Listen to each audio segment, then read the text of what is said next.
The wedding night in ancient Rome was meant to mark the formal beginning of a lawful household, but beneath the polished ideals of duty, lineage, and tradition lay customs that many later Romans themselves found unsettling. Marriage was not primarily about romance. It was about property, inheritance, and social order.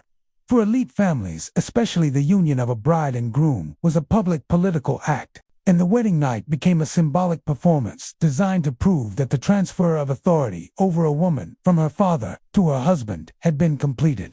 Some of the rituals surrounding this moment were so harsh and humiliating that later writers either softened them or avoided describing them at all, leaving historians to piece together fragments of a practice Rome seemed eager to forget.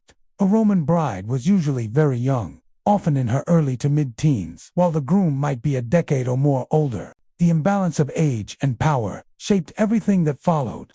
On the wedding day, she was dressed in the traditional flame-colored veil, the flammeum, and bound with a woolen belt tied in the so-called knot of Hercules, symbolizing fertility and male strength. This knot would later be untied by the groom, a gesture that was less intimate than emblematic, representing his newly acquired rights. By nightfall, the bride was no longer considered part of her birth family. In legal and symbolic terms, she was already being prepared for a forced transformation of identity. One of the most disturbing elements of the Roman wedding night was the ritualized abduction of the bride. Even when a marriage was entirely arranged and agreed upon by both families, the bride was expected to resist as she was led from her mother's arms to her husband's house. Roman writers traced this custom back to the mythical rape of the Sabine women, in which Rome's founders seized women from neighboring tribes to populate the city. By reenacting resistance, the bride symbolically echoed this founding myth, reinforcing the idea that female consent was secondary to the needs of the state and the male household.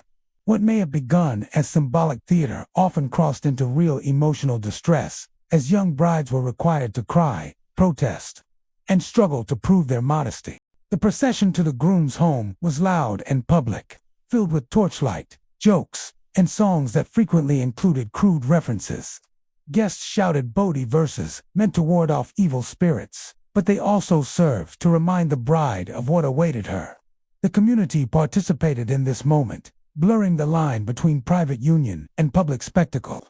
By the time the bride reached her new home, she had already been stripped of privacy and autonomy. The wedding night was not a quiet retreat, but the final act of a ceremony watched, discussed, and judged by others. Upon arrival, the bride was lifted over the threshold of the house. Officially, this gesture was meant to prevent her from stumbling, which would have been considered a bad omen. Unofficially, Roman authors admitted another meaning. A respectable woman should not appear too eager to enter her husband's home. Being carried reinforced the idea that she was being taken, not choosing. Inside, she was brought to the marriage bed, which had been prepared with ritual care. Nuts were sometimes thrown, invoking fertility, and charms were placed nearby to encourage conception. Everything about the scene emphasized reproduction rather than companionship. Perhaps the most unsettling aspect of the Roman wedding night was the expectation of witnesses, at least indirectly. While no one was meant to observe the couple directly, the household remained alert for signs that the marriage had been consummated. The following morning, tokens such as blood-stained linens were sometimes displayed as proof of the bride's virginity. This practice, while not universal, appears often enough in Roman literature to suggest it was a known and accepted expectation. The bride's body became evidence in a social transaction, her physical state scrutinized to confirm her family's honor.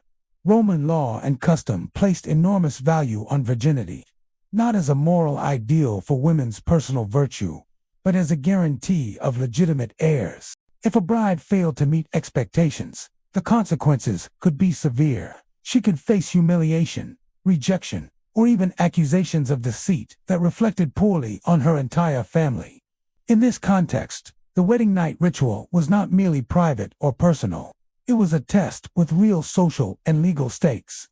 Fear and anxiety were natural responses, yet Roman sources often dismissed these emotions as irrelevant. The psychological impact of these rituals is difficult to measure, but hints appear in Roman poetry and letters. Some writers allude to trembling brides, sleepless nights, and the terror of transition. These moments are often brushed aside with humor or stoic acceptance, revealing how normalized the experience was. The bride was expected to endure, to adapt instantly to a new role as wife and future mother. Compassion for her fear was rarely expressed, suggesting that society viewed this discomfort as a necessary cost of maintaining order. Over time, Roman attitudes toward marriage began to shift, especially during the late Republic and early Empire. Philosophers influenced by Greek thought emphasized companionship and mutual respect, at least in theory. Elite couples sometimes presented their marriages as partnerships, and literature began to celebrate emotional bonds alongside duty. As these ideas spread, the harsher elements of wedding night rituals became increasingly uncomfortable to acknowledge. Writers glossed over older practices or framed them as relics of a rougher past. By the time Christianity gained influence in the Roman world, the narrative around marriage changed even more dramatically. Christian authors promoted ideals of chastity, spiritual union, and moral restraint, even within marriage. Although many traditional customs persisted in practice, they were reinterpreted or quietly abandoned.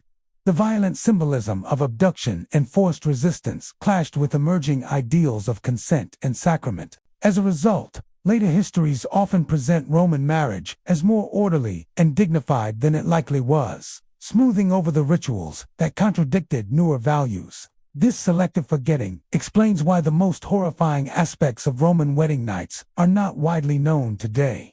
Rome was deeply invested in its image as a civilized, lawful society, especially when later generations looked back on its legacy. Emphasizing brutality toward brides undermined that image. It was easier to celebrate grand architecture, legal systems, and military discipline than to confront the intimate violence embedded in everyday customs. Yet understanding these rituals is essential to understanding Roman society itself. They reveal how power operated at the most personal level, how myths justified inequality, and how tradition could normalize fear and suffering. The wedding night was not an isolated event, but a concentrated expression of values that shaped women's lives long after the torches were extinguished. For many brides, it marked the beginning of a lifetime defined by obedience, expectation, and limited control over their own bodies. The fact that Rome tried to erase or soften these practices tells us as much as their original existence. Civilizations often rewrite their pasts to align with how they wish to be remembered. In recovering the darker truths of Roman marriage, historians are not merely exposing cruelty. They are restoring the voices of those who were rarely allowed to speak. The horrifying wedding night rituals, once central to Roman identity, now stand as a reminder that even the most influential civilizations were built on customs that caused profound human pain, quietly endured and later deliberately forgotten.